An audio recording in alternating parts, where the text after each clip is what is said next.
গতকাল বাথরুমে গিয়ে দেখি আমার ব্যবহৃত প্যাড ডাস্টবিনে নেই। আমি ভাবলাম হয়তো আমি ফেলতে ভুলে গেছি, কিন্তু আজও একই ব্যাপার। আমি ছেলেকে জিজ্ঞেস করলাম, ডাস্টবিন পরিষ্কার করেছিস? সে একটু অস্বস্তিতে বলল, হ্যাঁ। কিন্তু আমার সন্দেহ হল, আজ সকালে তার রুমে কিছু খুঁজতে গিয়ে একটা প্লাস্টিক ব্যাগ পেলাম। খুলে দেখি সেখানে আমার কয়েকদিনের ব্যবহৃত প্যাড রাখা। আমি ভয় পেয়ে গেলাম। তাকে ডেকে জিজ্ঞেস করলাম, এগুলো কেন রেখেছিস? সে লজ্জায় মাথা নিচু করে বলল, মা। আমি চিৎকার করে বললাম, সব বল। সে কাঁদতে কাঁদতে বলল, মা, এতে তোমার গন্ধ থাকে, আমি রাতে এগুলো শুকিয়ে। কি? আমার মাথা ঘুরে গেল। আমি বললাম, তুই কি করছিস? সে আমার পায়ে পড়ে বলল, মা, আমি তোমার প্রতিটি অংশ ভালোবাসি, তোমার শরীরের যা কিছু বেরোয় সব আমার কাছে পবিত্র। ওহ! আমি তাকে সরিয়ে দিতে চাইলাম। সে বলল, মা, আমি জানি এটা অস্বাভাবিক, কিন্তু আমি তোমাকে এত গভীরভাবে ভালোবাসি যে তোমার সব কিছু আমার কাছে প্রিয়। আমি তোমাকে স্ত্রী হিসেবে চাই। তাহলে এসব লুকিয়ে করতে হবে নাকি? আমি হতভম্ব হয়ে দাঁড়িয়ে রইলাম। ব্যাগটা আমার হাতেই কাঁপছিল। এই গল্পটি সম্পূর্ণ শুনলে আপনাদের পানি অটোমেটিক বের হয়ে যাবে। সো যত দ্রুত সম্ভব হাতের কাছে টিস্যু নিয়ে বসে পড়ুন। বিছানার চাদর যেন নষ্ট না হয় সেটা সম্পূর্ণ খেয়াল রাখার অনুরোধ জানিয়ে গল্পটি এখন শুরু করব। তার আগে সর্বশেষ অনুরোধ, দয়া করে এমন পানি বের করার গল্প নিয়মিত শুনতে আমাদের চ্যানেলটি সকলে সাবস্ক্রাইব করুন। ধন্যবাদ। হ্যালো বন্ধুরা, আমার নাম মীরা খান। আমার বয়স ৩৮ বছর। আমার স্বামীর নাম রবিউল খান, বয়স ৪২ বছর। আমাদের ২ সন্তান, রিহান আর সারা। রিহান ২১ বছর বয়সী, বিশ্ববিদ্যালয়ে পড়ে। সারা ১৪ বছর বয়সী, নবম শ্রেণীতে পড়ে। কিন্তু আমি যা বলতে যাচ্ছি সেটা আসলে এক অদ্ভুত ব্যাপার। সেদিন সকালে আমি রিহানের রুমে পরিষ্কার করতে গিয়েছিলাম। তার বিছানার নিচে একটা কাগজের প্যাকেট পেলাম। ভিতরে কি আছে জানার জন্য খুলে দেখলাম ভিতরে ছিল একটা পুরনো ডায়েরি। আমি ভাবলাম হয়তো এটা তার ছোটবেলার কোনো লেখালেখি, কিন্তু যখন পাতা খুললাম তখন দেখি এটা একটা রহস্যময় ম্যাপের মতো কিছু। পৃষ্ঠাগুলোতে বিভিন্ন প্রতীক আর চিহ্ন আঁকা। একটা জায়গায় লেখা ছিল, এই মায়ের গোপন সম্পদ। আমি অবাক হয়ে গেলাম, এটা কি? আমি রিহানকে ডাকলাম। সে এসে দেখল আমার হাতে ডায়েরিটা। তার মুখ ফ্যাকাশে হয়ে গেল। মা, এটা ইউ? সে থাম। কি এটা? তুই কি করছিস? আমি জিজ্ঞেস করলাম। রিহান বলল, মা, আমি জানি তুমি রাগ করবে, কিন্তু আমি একটা রহস্য আবিষ্কার করেছি। কেমন রহস্য? আমি জানতে চাইলাম। সে বলল, মা, তুমি জানো নানুর বাড়িটা? সেখানে একটা গুপ্তধন লুকানো আছে। আমি গত ৩ মাস ধরে এই ম্যাপ বানিয়েছি। আমি হেসে ফেললাম। কি বলিস, গুপ্তধন? রিহান গম্ভীর হয়ে বলল, মা, আমি মজা করছি না। নানার আমলের একটা ঐতিহাসিক সম্পদ আছে। আমি বিভিন্ন জায়গা থেকে তথ্য সংগ্রহ করেছি। আমি তার কথা শুনে অবাক হলাম। আমার বাবার বাড়িতে গুপ্তধন? এটা কি করে সম্ভব? রিহান বলল, মা, তুমি জানো ব্রিটিশ আমলে নানা একজন জমিদারের কাছে কাজ করতেন? তখন তিনি একটা বড় অঙ্কের টাকা পেয়েছিলেন, কিন্তু সেই টাকা তিনি কোথাও লুকিয়ে রেখেছিলেন। আমি প্রশ্ন করলাম, এসব তুই কোথায় পেলি? রিহান বলল, মা, আমি নানুর পুরনো বন্ধুদের সাথে কথা বলেছি। তারা বলেছেন নানা মৃত্যুর আগে একটা ইশারা দিয়ে গিয়েছিলেন গো।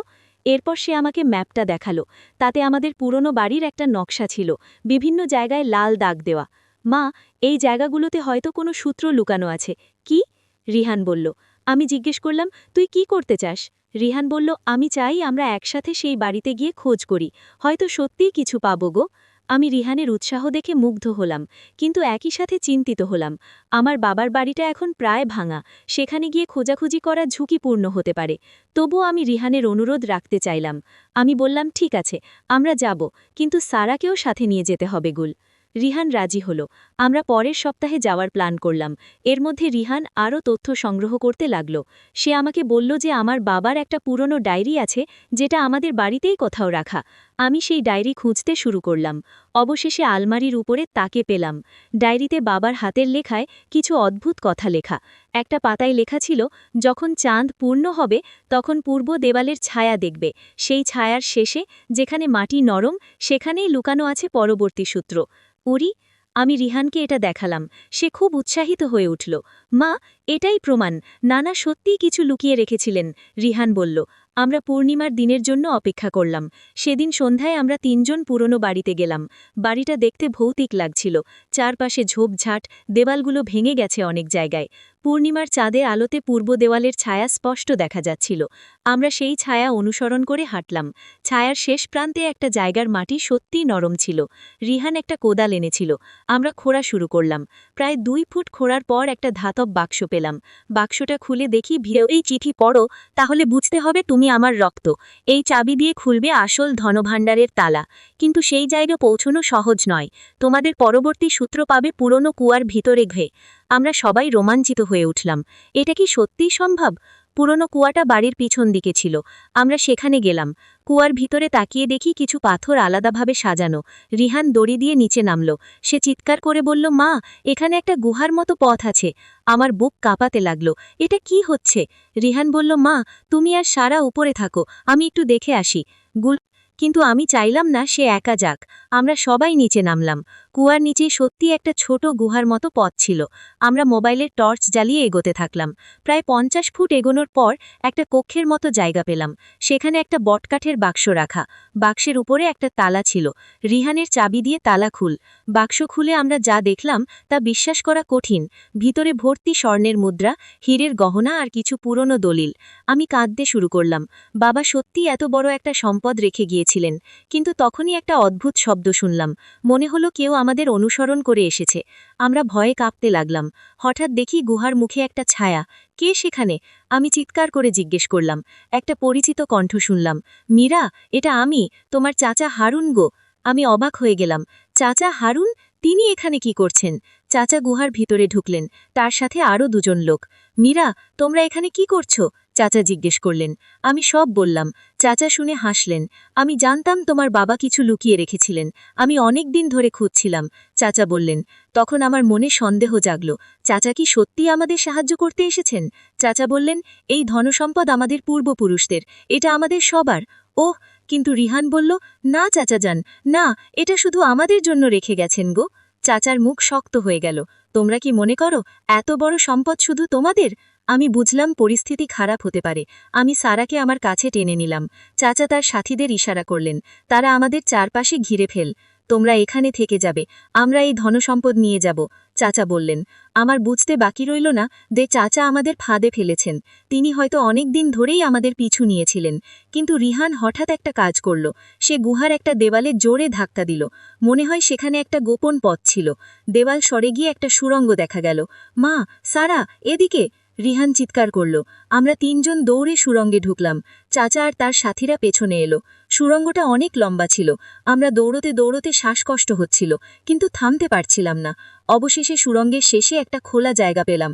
সেখান থেকে সরাসরি জঙ্গলে বের হওয়া যায়। আমরা বের হয়ে দৌড়াতে লাগলাম। ভোর হয়ে আসছিল। আমরা নিকটবর্তী একটা গ্রামে পৌঁছলাম।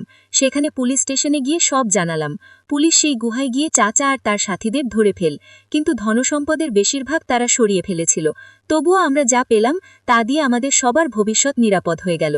কিন্তু এর কিছুদিন পর আরও একটা রহস্যের সমাধান হলো। রিহান আবিষ্কার করল যে আমার বাবা শুধু ধনসম্পদ নয়, একটা গুরুত্বপূর্ণ ঐতিহাসিক দলিলও লুকিয়ে রেখেছিলেন। সেই দলিল অনুযায়ী আমাদের এলাকার একটা বড় অংশ আসলে আমাদের পূর্বপুরুষদের সম্পত্তি ছিল, যা পরে অবৈধভাবে দখল হয়ে গিয়েছিল। আমরা সেই দলিল দিয়ে আদালতে মামলা করলাম। অবশেষে আমাদের প্রাপ্ত সম্পত্তি ফিরে পেলাম। কিন্তু সবচেয়ে বড় প্রাপ্তি ছিল পারিবারিক ঐক্য। এই রোমাঞ্চকর অভিযানের মাধ্যমে আমাদের পরিবারের সবাই আরও কাছে এসেছিলাম। রিহানের সাহস আর বুদ্ধির কারণেই আমরা এই রহস্যের সমাধান করতে পেরেছিলাম। সে আমাকে প্রমাণ করে দিয়েছিল যে আমাদের পূর্বপুরুষরা আমাদের জন্য যা রেখে গেছেন তার যথাযথ ব্যবহার করতে পারলে আমাদের সমস্যার সমাধান হতে পারে। এখন আমরা সবাই একসাথে আছি। রিহান তার পড়াশোনা চালিয়ে যাচ্ছে, সারাও ভালো ছাত্রী হিসেবে গড়ে উঠছে, আর আমি আর আমার স্বামী আমাদের নতুন জীবন নিয়ে খুশি। কিন্তু মাঝে মাঝে ভাবি, জীবন কত রহস্যময়। আমি যখন সকালে রিহানের রুমে সেই প্যাকেট পেয়েছিলাম, তখন কি জানতাম যে এর ফলে আমাদের পুরো জীবন বদলে যাবে? কখনো কখনো জীবনের সবচেয়ে বড় আবিষ্কার আমাদের ঘরের মধ্যেই লুকিয়ে থাকে। শুধু একটু সাহস আর কৌতূহল থাকলেই সেগুলো খুঁজে পাওয়া যায়। আজকের দিনেও মাঝে মাঝে রিহান নতুন কোনো সূত্র নিয়ে আমার কাছে আসে। সে বলে, মা, আমার মনে হয় আমাদের আরও কিছু আবিষ্কার করার বাকি আছে গো। আমি হেসে বলি, যা খুশি কর, কিন্তু এবার আর আমাকে কোনো গুহায় নিয়ে যাবি না আগে। কিন্তু আমি জানি রিহানের এই কৌতূহল কখনো শেষ হবে না, আর সেটাই ভালো, কারণ এই কৌতূহলের কারণেই আমরা আমাদের পারিবারিক গৌরবের ইতিহাস জানতে পেরেছি। গত সপ্তাহে রিহান আবার একটা নতুন তথ্য পেয়েছে। সে বলল, মা, আমি জানতে পেরেছি যে আমাদের এলাকায় আরও কয়েকটা পরিবার আছে যারা আমাদের মতোই গুপ্ত সংগঠনের সদস্য ছিল। তাদের কাছেও হয়তো গুরুত্বপূর্ণ তথ্য আছে গো। রিহান বলল। আমি বললাম, তুই কি করতে চাস? রিহান বলল, আমি চাই আমরা সবাই মিলে একটা বড় প্রকল্প শুরু করি। আমাদের এলাকার ইতিহাস নিয়ে একটা বই লিখব। সেই বইয়ে আমাদের পূর্বপুরুষদের অবদান তুলে ধরব। এই প্রস্তাব আমার খুব ভালো লাগলো। আমরা সিদ্ধান্ত নিলাম যে পরের বছর থেকে এই কাজ শুরু করব। এখন যখন আমি এই পুরো ঘটনার কথা ভাবি, তখন মনে হয় জীবন সত্যিই অনেক রহস্যময়। আমি যদি সেদিন সকালে রিহানের রুমে সেই প্যাকেট না দেখতাম, তাহলে হয়তো আমরা কখনোই জানতে পারতাম না আমাদের এত গৌরব অতীত আছে। কখনো কখনো জীবনের সবচেয়ে বড় আবিষ্কার আমাদের নিজের ঘরের মধ্যেই লুকিয়ে থাকে। শুধু একটু সাহস আর কৌতূহল থাকলেই সেগুলো খুঁজে পাওয়া যায়। আমার ছেলে রিহানের মতো মানুষ হওয়ার জন্য আমি গর্বিত। তার সাহস আর অধ্যাপসায় আমাদের পরিবারের ইতিহাস পরিবর্তন করে দিয়েছে। আর আমি বুঝেছি যে পরিবার মানে শুধু একসাথে বসবাস করা নয়, পরিবার মানে একে অপরের স্বপ্ন পূরণে সাহায্য করা, একসাথে রহস্য সমাধান করা, আর একে অপরকে ভালোবাসা। আজ যখন আমি রাতে ঘুম